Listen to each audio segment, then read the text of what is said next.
Dans le cadre de ce cours, on a vu ce que c'était une équation. Une équation, pour rappel, c'est une expression algébrique dans laquelle on retrouve le signe égal et une inconnue, et en général l'inconnue, c'est la lettre x. Alors ici au tableau, je vais représenter quelques exemples d'équations qu'on pourrait résoudre ensemble, étant donné ce qu'on a vu dans le cadre de ce cours. Alors par exemple, on a l'équation 3x plus 2 est égal à 7. Ça c'est bien une équation, on a bien le signe égal qui apparaît ici, et on a bien la lettre x qui apparaît. On peut prendre ici un autre exemple, je peux écrire moins 5a plus 6 est égal à moins 2. Ça c'est bien une autre équation, on a une fois de plus le signe égal, et on a une inconnue, et ici l'inconnue, elle n'est pas représentée par la lettre x, elle est représentée par la lettre a, mais on a vu que ça ne changeait au final strictement rien, c'était juste un autre nom qu'on donnait à l'inconnue. On a aussi vu des cas où l'inconnue, elle pouvait apparaître plusieurs fois dans l'équation. Par exemple, 5b plus 6 est égal à moins 3b plus 4. Ici, c'est de nouveau une équation, on a bien le signe égal et on a une inconnue. Ici, l'inconnue, c'est b. Et ici, la lettre b, elle apparaît plusieurs fois dans l'équation. On s'est aussi intéressé à des cas un petit peu plus compliqués, par exemple les équations exponentielles ou logarithmiques ou trigonométriques. Ici, par exemple, 3e exposant x est égal à 4. Ça, c'est une équation qui est exponentielle. On retrouve ici l'exponentielle, e exposant x, c'est une expression qui est exponentielle. Et ici encore, c'est une équation, on a bien le signe égal et on a la lettre x. Alors ici, la lettre e, ce n'est pas une inconnue, c'est une constante. On connaît la valeur de e. E, c'est un nombre que l'on connaît. Si vous tapez e sur votre calculette, il va vous donner la valeur de e qui est approximativement égale à 2,718. Alors on a vu aussi que résoudre une équation, c'était trouver la valeur numérique de l'inconnu. Trouver la valeur mystère qui se cache ici derrière la lettre x, ici derrière la lettre a, ici derrière la lettre b et ici derrière la lettre x. Petite pause pour vous informer que cette vidéo, ce n'est qu'une petite partie d'un cours d'algèbre bien plus complet. On y parle d'équations, d'inéquations, de systèmes d'équations et même de matrices et de nombres complexes. Si vous voulez accéder au cours complet, qui a un prix vraiment abordable, le lien est dans la description. Merci, on peut reprendre la vidéo. Toutes ces équations, elles ont un point commun, elles n'ont qu'une seule inconnue. Ici, dans la première équation, il n'y a que x qui est l'inconnu. Dans la deuxième équation, il n'y a que a. Dans la deuxième équation, il n'y a que b, même s'il apparaît deux fois. Et dans la dernière équation, il n'y a que x. On en a brièvement parlé dans le passé. Il existe des équations qui peuvent avoir plusieurs inconnues.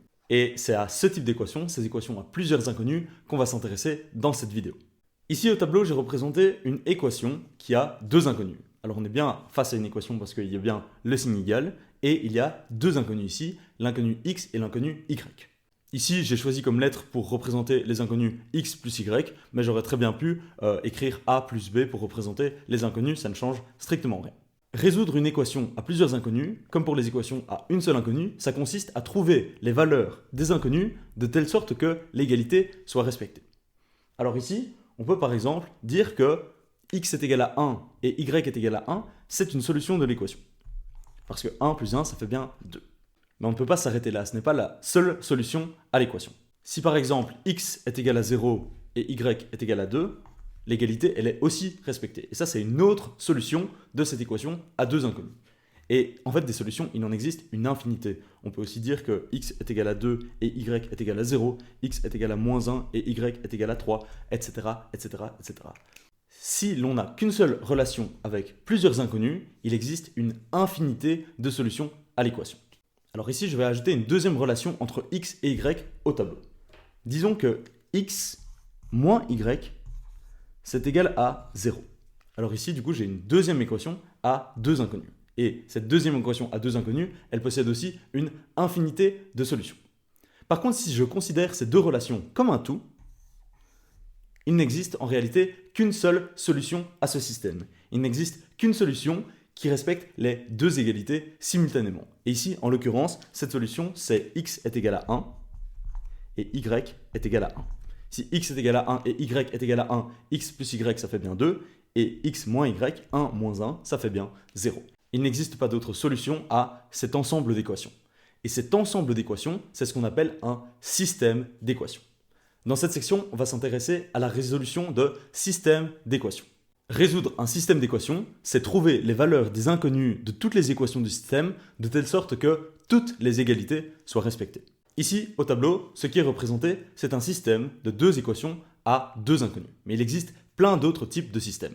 Je vais donner quelques exemples. Alors voici quelques exemples de systèmes d'équations qui existent. Ici on retrouve le système qu'on a vu précédemment, donc ici c'est bien un système de 2 équations à 2 inconnus. Ici on retrouve un système un petit peu plus compliqué de 3 équations à 3 inconnus. Ici on a 3 équations et les 3 inconnus c'est A, B et C. Ici on retrouve un système aussi de 3 équations à 3 inconnus mais dont les relations sont beaucoup plus compliquées. Ici les 3 équations c'est ces 3 là et les 3 inconnus c'est X, Y et Z. Et ici on retrouve un système de 2 équations à 4 inconnus. Il faut savoir quelque chose avec les systèmes d'équations. Pour qu'un système n'admette qu'une seule solution, il est nécessaire qu'il y ait autant d'équations qu'il n'y ait d'inconnus. Donc c'est le cas ici. Ici, ce système, il admet une et une seule solution. C'est le cas ici. Ce système, il admet une et une seule solution. C'est le cas ici aussi, mais ce n'est pas le cas ici.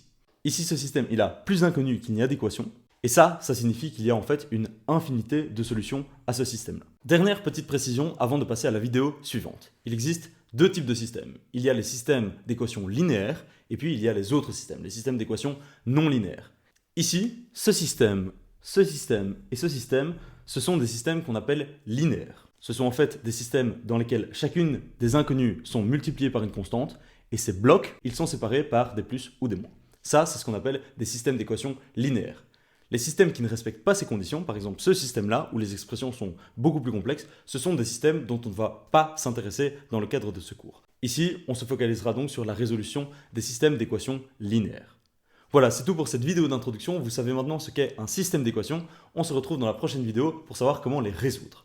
A tout de suite.